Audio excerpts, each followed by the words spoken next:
کہ ایک ووٹ ہے جو کسی کے بھی حق میں دینے کے بعد آپ کو ویسے کچھ بھی نہیں ملنا ہے، تو کیوں نہ اس ووٹ کو ایک ایسی جماعت کے لیے استعمال کیا جائے جو آج نہ صحیح تو کل بھی آپ کا کام آ سکے۔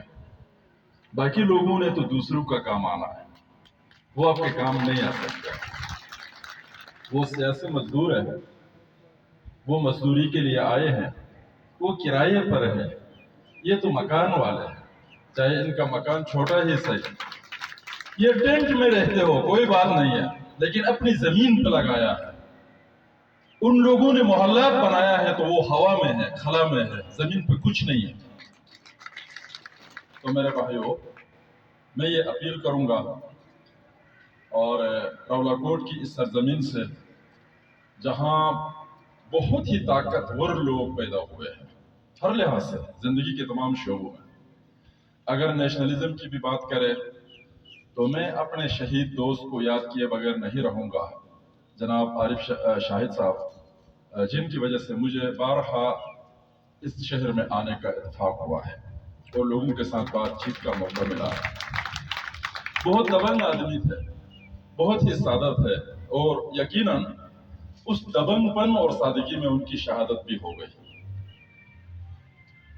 ایک مرتبہ میں اور عارف شاہد صاحب ان کی گاڑی پہ مظفر آباد نکلے، اسلام آباد سے ہم مظفر آباد جا رہے تھے، مری میں روڈ کے بیچ میں کام ہو رہا تھا، ہمیں کسی لنک روڈ پہ بھیجا گیا کہ یہاں سے آپ چلیں، تو ہم لنک روڈ پہ چڑھے اور آگے چل کر ہم مین روڈ میں داخل ہو گئے اور ہم چلنے لگے۔